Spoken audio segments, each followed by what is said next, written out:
Hello everybody and welcome to today's video. In today's video I'm going to be talking about my April wrap-up and the books that I ended up reading. Just as a sad little beginner to this video, I unfortunately had one of the worst reading months in the last 2 years of reading. I read a total of 3 books. So am I the biggest disappointment? I don't know, but I'm just going with it, okay?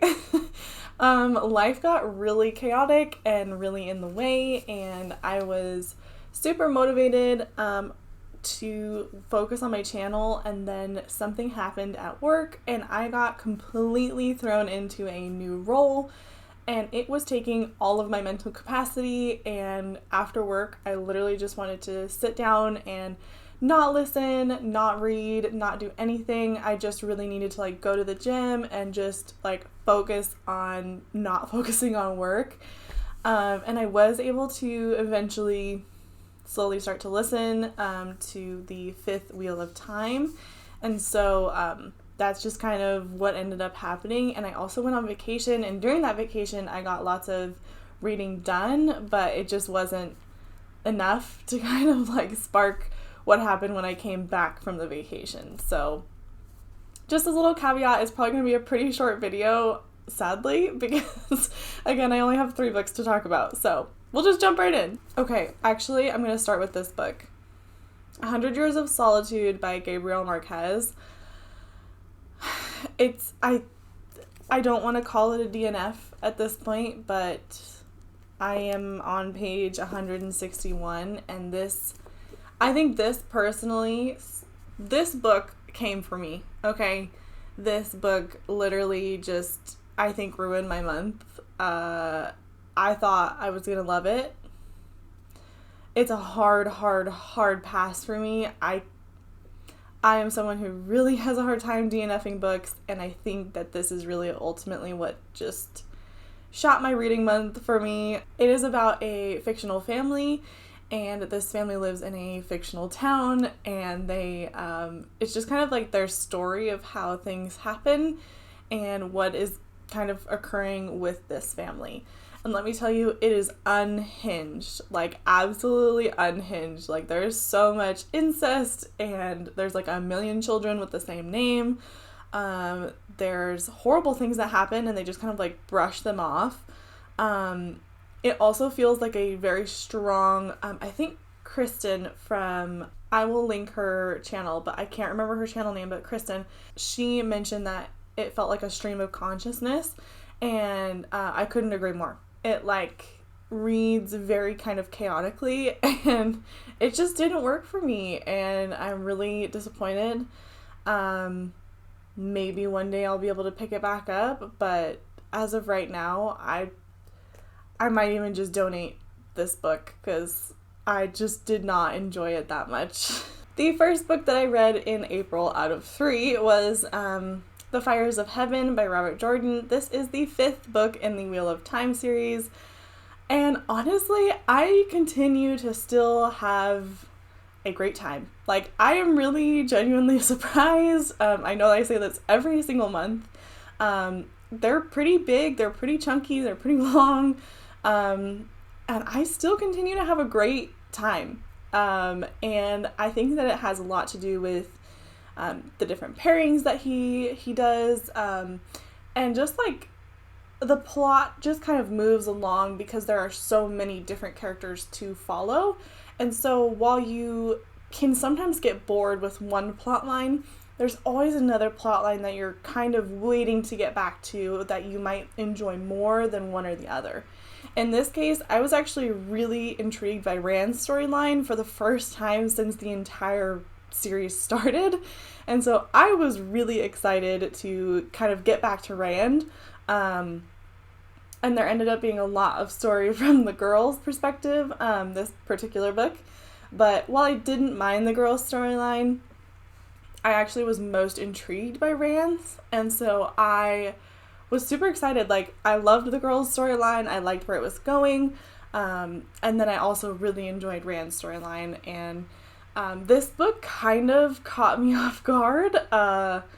I won't go too much into it because there's spoilers and I don't want to spoil the series for anyone, but there is something that happens at the end of this book and it was quite devastating to me. I was really not expecting what happened to happen, and I'm trying not to be I'm trying not to say too much, and I'm just so impressed by this series, and this book in particular I think really kicks off how political things are going to get in the next probably 2 or 3 books.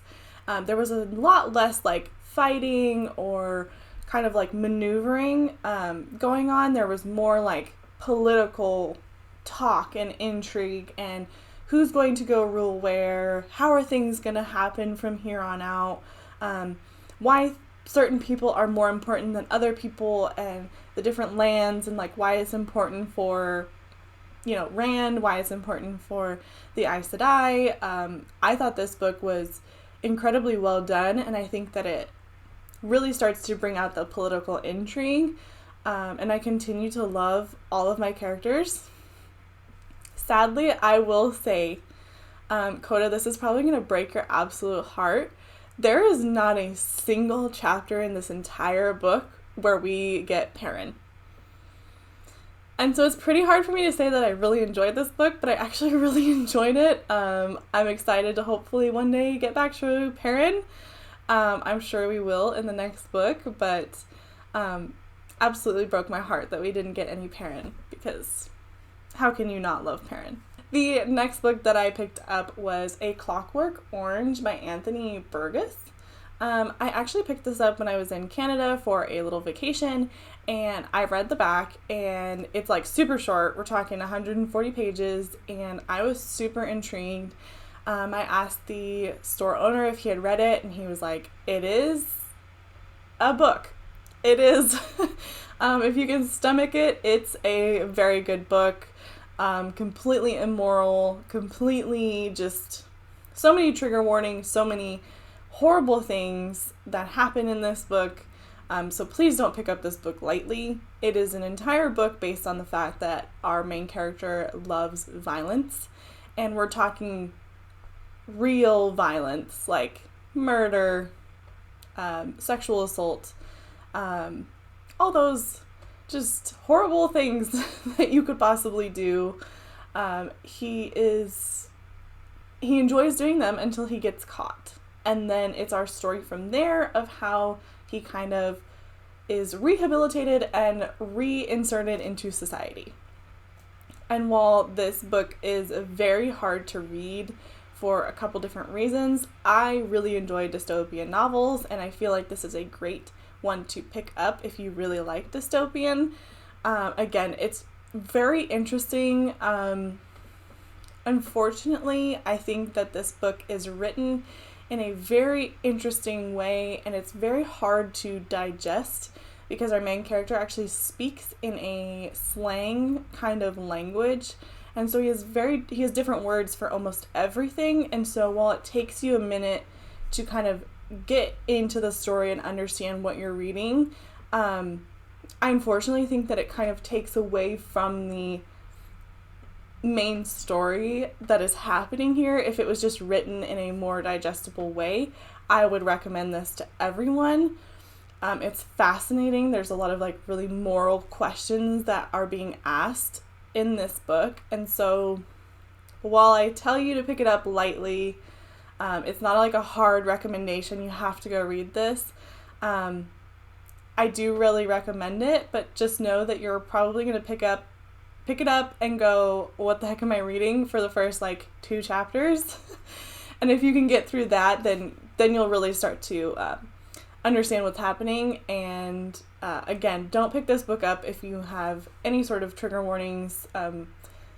This book is all about violence, and very grotesque and horrible violence. So again, it's a very light recommendation. If you have the stomach and you can handle stuff like this, then I do really recommend this. Has a lot of great questions in it. The next book and the last book that I read in April was The Witch King by Martha Wells. Martha Wells is the author who wrote the Murderbot Diaries, and I love the Murderbot Diaries. They are the best. I love him so much. I love Murderbot so much. And I will say that while I really enjoyed this book, I think that Murderbot in particular stands out the most to me. I think that I wrote an entire review. I got it from NetGalley, and while I generally enjoyed the book, I had some cons that I didn't really enjoy. She didn't really go much into detail about the backstory or the history of the people. So it made things a little bit more confusing for me when I didn't understand who was who and the different political factions that were going on. So I got a little bit confused there.